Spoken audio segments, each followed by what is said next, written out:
Video game designers haven't really enjoyed the notoriety of like film directors or musicians yet. Even though what they do is in art, they're never really household names. Even though the gaming industry makes more money than even the movie industry, the guys who actually design and create the games just aren't very well known. They're not rock stars. The two guys who came closest to being rock stars, however, are John Carmack and John Romero, the two Johns. You know, they're not quite household names, but they did kind of live a rock and roll lifestyle, or the video game equivalent of that. So between John Romero and John Carmack, you basically had two sides of the game designer coin. On one side, the John Romero side, you had the creative visionary. On the other side of the coin, you had John Carmack, who basically represents the brain, the programming mind. You know, and to make a good game, you have to have someone with a great idea, a great vision, and then you have to have someone who can code that great vision and turn it into a reality. Now, John and John originally made a company called Softus. It was a company that made PC games. Now, back in 1990, John Carmack had figured out a way to recreate the kind of smooth side-scrolling action of Nintendo games on a personal computer. The most popular platformer at the time, and probably of all time, is Super Mario Bros. 3. So Carmack kind of took it apart and reverse engineered it and put it back together on a PC. And then they took it to Nintendo and said, hey, you know, you can take this hit game you have on the consoles and bring it to a wider audience. And Nintendo said,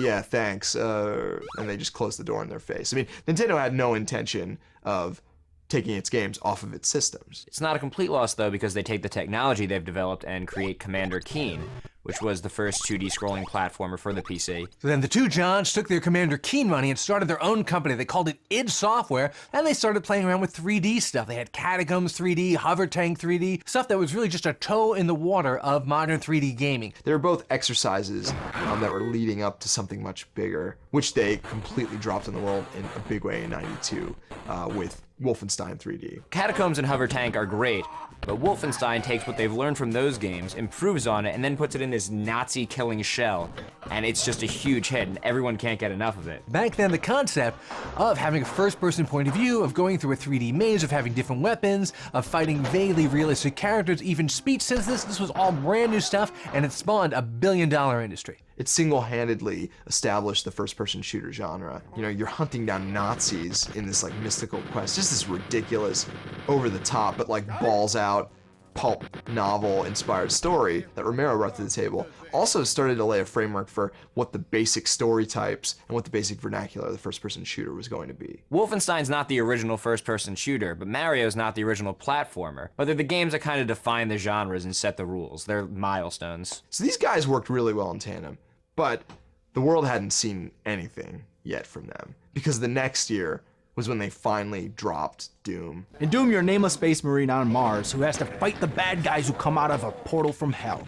But the plot is irrelevant. It's the action that really makes the game so special. It's Carmack and Romero at their best. It runs so quickly. I mean, it just like nothing you've ever seen. It was just like hyper real, hyper in your face. It completely like broke down the boundaries that you were used to having when you played a game. But the real thing it brought to the table was multiplayer. You would use your modem and actually compete against other people. Now most first-person shooters are built with that in mind. You know, they're exclusively multiplayer, like Team Fortress or Counter-Strike. It's a major component of games that didn't exist before Doom. If you think about all the things we take for granted today, online multiplayer, death matches, user mods, all of those come from Doom. 1996, they come out with Quake, whereas Doom and Wolfenstein took place in 3D, Quake is actually truly 3D, and that it is polygons and true height.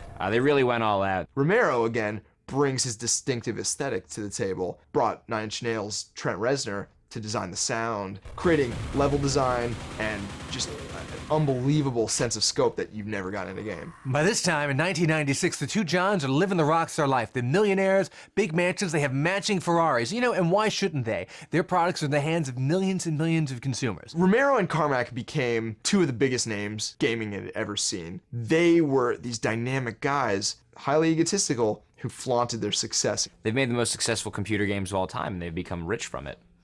and that's awesome. So at first, these two distinct personalities worked together, meshed together really well, and they made great games like Doom. But later on in their career, they were really kind of conflicted against each other. Romero wanted all the emphasis on cool design and storytelling and plot, while Carmack was really only interested in the technological back end. He wanted all the emphasis to go into the programming and the special effects. Of course, with all the success comes a lot of egos clashing, and this is the part of the Behind the Music special where we get the sad music because the band breaks up. On one hand, Carmack stays with id.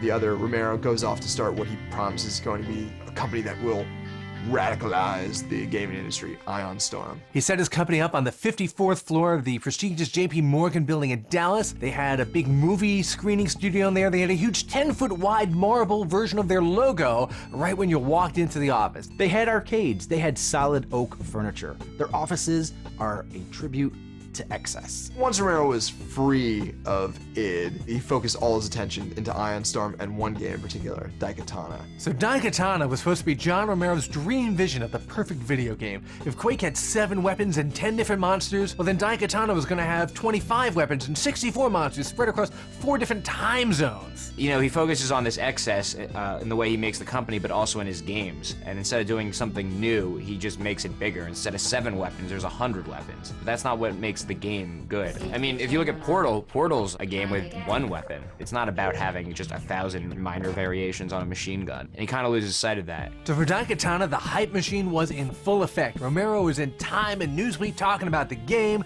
They had the world's most obnoxious advertising campaign where it said John Romero's gonna make you his bitch and that you should suck it down. The ad seems like it was written by a pro wrestler in the mid-90s. It's like something Stone Cold Steve Austin would say when he was cutting a promo. It's not really advertising the product. It's just like boasting and being cocky. Even better, Romero said, you know what? This game is going to be out in 7 months, just in time for holiday 1997.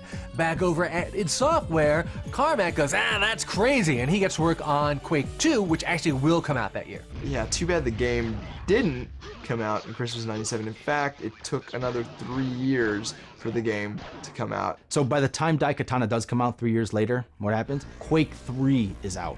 Quake 3 was one of the greatest first-person shooter games of all time, so it makes Daikatana look like an old game. Quake 3 kind of refines the Quake formula. Unreal Tournament throws in some new twists, and Daikatana is just the same old thing with more monsters and more weapons. And of course, the public, after waiting for 3 years and enduring this insulting ad campaign, well, they were just ready to knock the game, and John Romero gave them plenty of opportunities to knock it. When Daikatana came out, people were so ready to hate it that even if it was the perfect game, it still would have been hated and panned. This would be like if right before episode 1 came out, George Lucas put a big ad in the newspapers that said, George Lucas is about to make you his bitch. And Daikatana was about as well received as episode 1. And Daikatana ended up being a $30 million flop. It's the Ishtar of gaming. People will tolerate you being full of yourself when you're putting out stuff like Quake and Doom. But when you're putting out stuff like Daikatana, you gotta learn a little bit of humility. So by 2001, the story was over for Ion Storm. They closed up their Dallas office.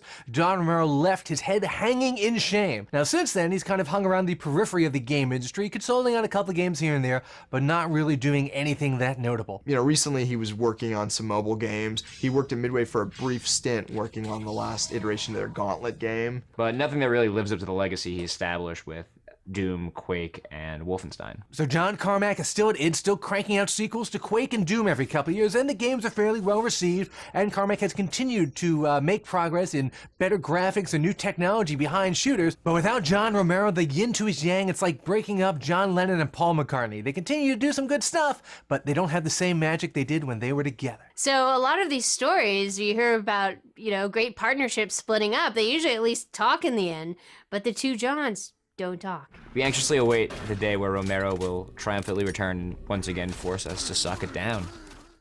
Honestly, that's what we're all waiting for. As much as it's fun to hate on John Romero, without Romero, Carmack's programming skills would not have been realized in such an incredible, iconic way. And without Carmack's programming skills, Romero would never have been able to bring these amazing visions to life. Between the two of them, they did produce a series of games that revolutionized the industry and set it on the course that it is today. 20 years from now, what's going to happen is people aren't going to remember Daikatana. They're not going to remember John Romero's ads. What they're going to remember is John Romero and John Carmack made Doom. It's like how no one's really gonna remember the last 10 years of the Rolling Stones or so.